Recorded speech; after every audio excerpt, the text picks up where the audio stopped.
നമസ്കാരം. ലോക്സഭാ തെരഞ്ഞെടുപ്പിൻ്റെ ഒന്നാം ഘട്ടം കഴിയുമ്പോൾ BJP കൂടുതൽ ആത്മവിശ്വാസത്തിലായോ, അല്ലെങ്കിൽ ഇന്ത്യ മുന്നണി അവരുടെ നിരാശയിലേക്ക് വീണോ തുടങ്ങിയ ചോദ്യങ്ങൾ വ്യാപകമായി ഉന്നയിക്കപ്പെടുന്നുണ്ട്.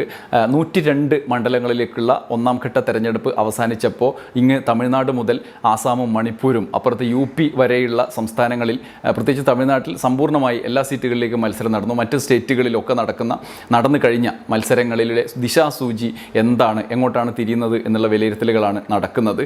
കാര്യമായി നമ്മൾ കഴിഞ്ഞ ദിവസം വിലയിരുത്തിയതുപോലെ BJPക്ക് കയ്യിൽ കിട്ടുന്ന അവർക്ക് 400-ൽ എത്തിക്കാനുള്ള പ്രയത്നം സാധ്യമാക്കുന്ന തരത്തിലുള്ള ശുഭകരമായ സൂചനകളല്ല ഈ ഒന്നാം ഘട്ടത്തിൽ സംസ്ഥാനങ്ങളിൽ നിന്ന് ലഭിക്കുന്നത് എന്നുള്ളതാണ് പ്രധാനപ്പെട്ട ഒരു നിരീക്ഷണം. ഈ നിരീക്ഷണങ്ങളുടെ അടിസ്ഥാനം ഈ സംസ്ഥാനങ്ങളിലൊക്കെ BJPക്ക് കേന്ദ്ര ഭരണം എന്നുള്ള നിലയിൽ ഭരണവിരുദ്ധ വികാരം, അതിനപ്പുറത്ത് BJPയുടെ ഇടപെടലുകൾ, ഹിന്ദുത്വ രാഷ്ട്രീയത്തിൻ്റെ അപ്ലിക്കേഷൻ അവിടെ ഉണ്ടാക്കിയ ഇമ്പാക്റ്റ്, ഇതൊക്കെ അവർക്ക് മറുപടി പറയേണ്ട അല്ലെങ്കിൽ അവരെ പ്രതിസന്ധിയിലാക്കുന്ന ചോദ്യങ്ങൾ ഉയർത്തുന്ന ഒരു സാഹചര്യമുണ്ട്. ഞാൻ ഈ വീഡിയോയ്ക്ക് അടിസ്ഥാനമാക്കുന്നത് മുതിർന്ന മാധ്യമ പ്രവർത്തകൻ ഉണ്ണി ബാലകൃഷ്ണൻ്റെ വിലയിരുത്തലുകളാണ്. റിപ്പോർട്ടർ TVയുടെ മീറ്റ് ദ എഡിറ്റേഴ്സിൽ പങ്കെടുത്തുകൊണ്ട് അദ്ദേഹം സംസാരിച്ച കാര്യങ്ങൾ, അദ്ദേഹത്തിൻ്റെ പരിചയ മേഖല കൂടിയായ ഉത്തരേന്ത്യൻ സംസ്ഥാനങ്ങൾ ഉൾപ്പെടെയുള്ള മേഖലകളിൽ നടന്ന തെരഞ്ഞെടുപ്പുകളിൽ BJP ഏത് തരത്തിലുള്ള മുന്നേറ്റമാണ് ഉണ്ടാക്കുക, അല്ലെങ്കിൽ ഏത് തരത്തിലാണ് അവർക്ക് തിരിച്ചടിയേൽക്കുക എന്നുള്ളതടക്കമുള്ള വിശകലനങ്ങളിലേക്ക് അദ്ദേഹം കടക്കുന്നുണ്ട്. 102 മണ്ഡലങ്ങളിലെ തെരഞ്ഞെടുപ്പ് കഴിയുമ്പോൾ നമ്മൾ ഇന്നലെ നടത്തിയ ഒരു വിലയിരുത്തലിൻ്റെ ഒരു വീഡിയോയുടെ തുടർച്ചയായി തന്നെ വായിക്കാൻ കഴിയുന്ന വിധത്തിലുള്ള നിരീക്ഷണങ്ങളാണ് പുറത്തു വരുന്നത്. 102 മണ്ഡലങ്ങളിലും നടന്ന തെരഞ്ഞെടുപ്പിൽ 2 പ്രധാനപ്പെട്ട കാര്യമാണ്. ഒന്ന്, BJPക്ക് ആശങ്കയുണ്ടാക്കുന്ന ചില സൂചനകളുണ്ട്. രണ്ടാമത്തേത്, ഇന്ത്യ മുന്നണിക്ക് എന്ത് കിട്ടിയാലും ലാഭമാണ് എന്നുള്ളൊരു സാഹചര്യം നിലവിലുണ്ട്. കാരണം അവർ ഏറ്റവും പ്രതിരോധാത്മകമായ സാഹചര്യങ്ങളിലേക്ക് തള്ളപ്പെട്ട തെരഞ്ഞെടുപ്പാണ് 2019. അതുകൊണ്ട് 24-ൽ അവർക്ക് എന്ത് കിട്ടിയാലും കഴിഞ്ഞ തെരഞ്ഞെടുപ്പിലുള്ളതിൽ നിന്നും വ്യത്യസ്തമായ തരത്തിലുള്ള രാഷ്ട്രീയ സാഹചര്യം ഉള്ളതുകൊണ്ട് അവർക്ക് മുന്നേറ്റമാണ്, അതൊരു സ്റ്റെപ്പായാലും മുന്നേറ്റമാണ് ഉണ്ടാക്കാൻ കഴിയുക എന്നുള്ളൊരു രാഷ്ട്രീയ സാഹചര്യമാണുള്ളത്. അതുകൊണ്ട് തന്നെ ഈ 102 മണ്ഡലങ്ങളിലേക്കുള്ള തെരഞ്ഞെടുപ്പിൽ തമിഴ്നാടിൻ്റെ കാര്യം പറഞ്ഞു. ഏറ്റവും പ്രധാനപ്പെട്ട ദിശാസൂചി UP ആണ്. UPയിലെ ചില മണ്ഡലങ്ങളിലാണ് തെരഞ്ഞെടുപ്പ് നടന്നത്.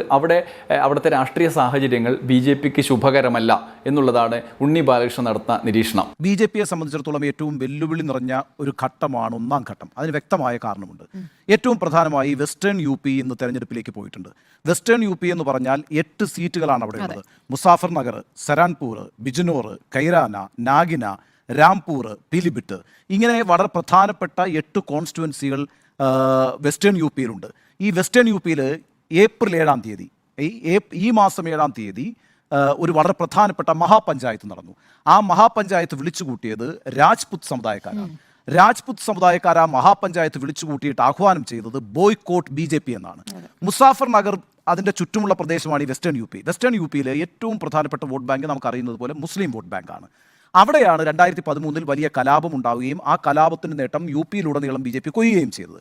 ഈ മുസാഫർ നഗറും സഹറാൻപൂറും അടക്കമുള്ള ഈ പ്രധാനപ്പെട്ട മണ്ഡലങ്ങളിലെ വളരെ നിർണായകമായ മറ്റൊരു വോട്ട് ബാങ്കാണ് ഈ രാജ്പുത്തുകൾ പരസ്യമായി ഈ മാസം 7-ാം തീയതി മഹാപഞ്ചായത്ത് വിളിച്ച് BJPയെ ബോയ്ക്കോട്ട് ചെയ്യാൻ തീരുമാനിച്ചതിൻ്റെ ഒരു കാരണം ജനറൽ VK സിംഗിന് സീറ്റ് കൊടുത്തിട്ടില്ല അവിടെ.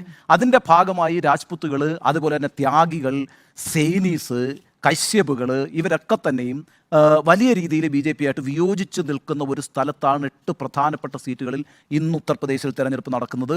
അതൊരു വലിയ വെല്ലുവിളിയാണ് BJPയെ സംബന്ധിച്ചിടത്തോളം. പിന്നെ സുജയ പറഞ്ഞൊരു ഫാക്ടറുണ്ട്, അവിടെ BSP മത്സരിക്കുന്നുണ്ട്. BSP അവിടെ എല്ലായിടത്തും മുസ്ലിം സ്ഥാനാർത്ഥികളെയാണ് നിർത്തിയിരിക്കുന്നത്.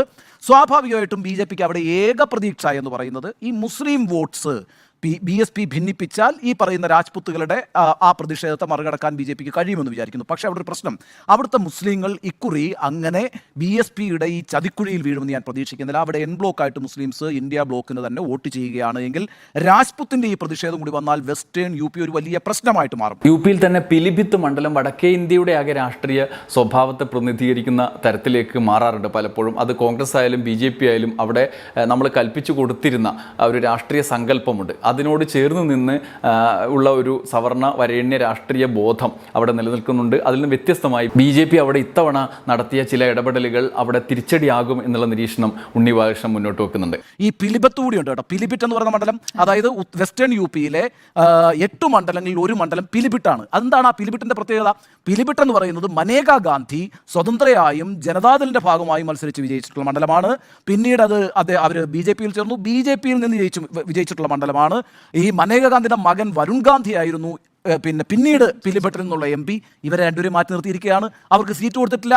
അവിടെ മത്സരിക്കുന്നത് BJPയുടെ ആരാന്നറിയോ? ജിതിൻ പ്രസാദയാണ്. അപ്പം ആ അർത്ഥത്തിൽ ഈ പറയുന്ന വെസ്റ്റേൺ UPയിലെ 8 സീറ്റ് വളരെ പ്രധാനമാണ്. അവിടെ BJP വലിയ വെല്ലുവിളിയാണ് നേരിടുന്നത്, പ്രത്യേകിച്ച് സാമുദായികമായിട്ട്. അതേ സമുദായം തന്നെ രാജസ്ഥാനിൽ BJPക്ക് വെല്ലുവിളി ഉയർത്തിയിട്ടുണ്ട്.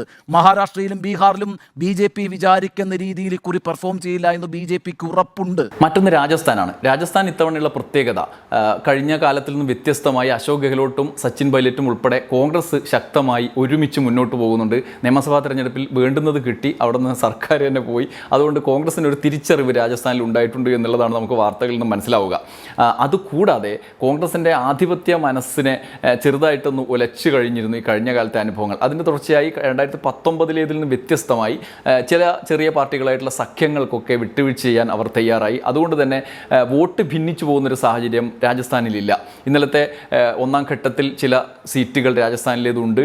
അത് മൊത്തത്തിൽ രാജസ്ഥാനെ ബാധിക്കുന്ന തരത്തിലുള്ള ഒരു രാഷ്ട്രീയ സൂചികയായി മാറുകയാണ് ഇന്നലത്തെ തെരഞ്ഞെടുപ്പ് കഴിഞ്ഞ മണ്ഡലങ്ങൾ. അതുകൊണ്ട് തന്നെ രാജസ്ഥാൻ ഒരു ഒരുമയോടെ മുന്നോട്ട് പോയാൽ അവിടെ കൂടുതൽ സീറ്റുകൾ കയ്യിലാക്കാം എന്നുള്ളൊരു പ്രത്യേകതയുണ്ട്. BJPക്ക് കഴിഞ്ഞ തവണ കണ്ണും പൂട്ടിയുള്ള വിജയം സാധ്യമായ സംസ്ഥാനമാണ്. അവിടുത്തെ സീറ്റുകളിൽ കടന്നു കയറാൻ ഇത്തവണ കോൺഗ്രസിനും ഇന്ത്യ മുന്നണിക്കും കഴിയും എന്നുള്ള ഒരു സൂചനയാണ് ഉണ്ണി ബാലകൃഷ്ണൻ മുന്നോട്ട് വെക്കുന്നത്. രാജസ്ഥാനിലെ 12 സീറ്റുകളിൽ രാഷ്ട്രീയ ലോക്ദൾ പാർട്ടി കഴിഞ്ഞ പ്രാവശ്യം അവരോടൊപ്പം ആയിരുന്ന ഒരു സീറ്റുണ്ട് അവർക്ക്.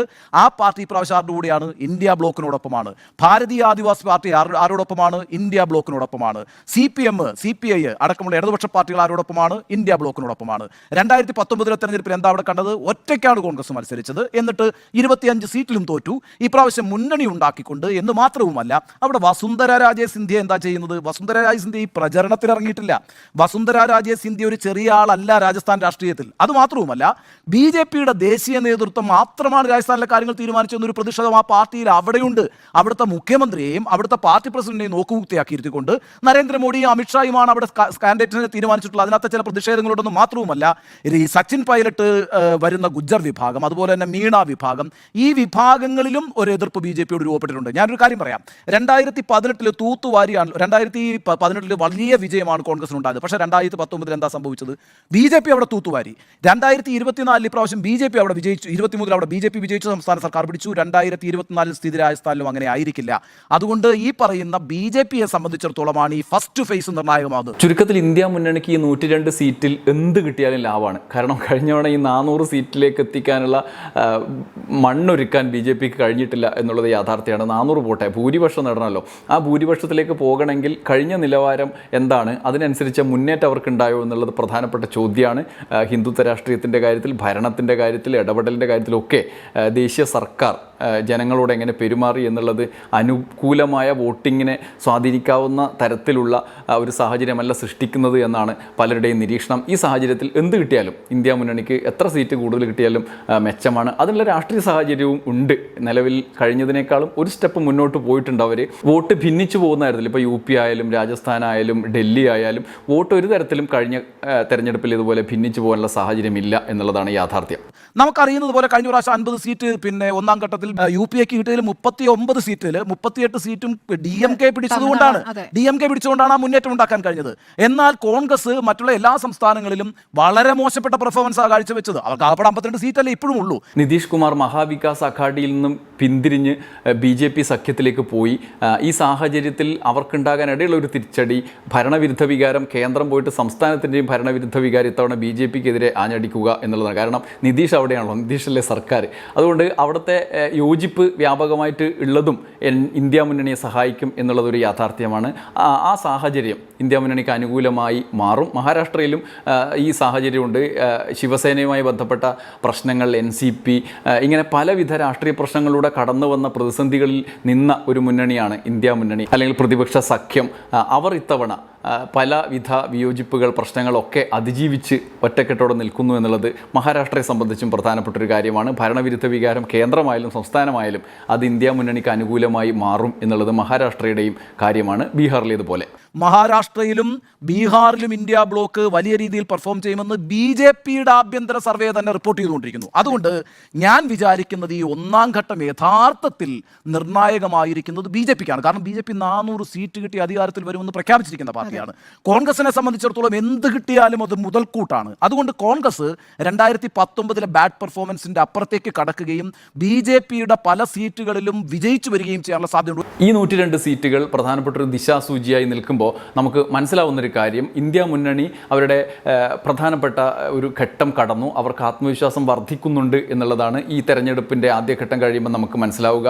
BJP അവരുടെ ആഭ്യന്തര സർവേകളിൽ ഉൾപ്പെടെ ഈ 102 സീറ്റുകളിലും കഴിഞ്ഞ വർഷത്തേതുപോലെ മെച്ചപ്പെട്ട അവസ്ഥ ഉണ്ടാകില്ല എന്നുള്ള തിരിച്ചറിവ് ഉണ്ടായി എന്നുള്ളതാണ് നമുക്ക് വാർത്തകളിൽ നിന്ന് മനസ്സിലാവുക. അതുകൊണ്ട് അവർ വരുന്ന തെരഞ്ഞെടുപ്പുകളിൽ കാര്യമായി ശ്രദ്ധിക്കുക എന്നുള്ള ഒരു ഘട്ടത്തിലേക്ക് കടക്കുകയാണ്.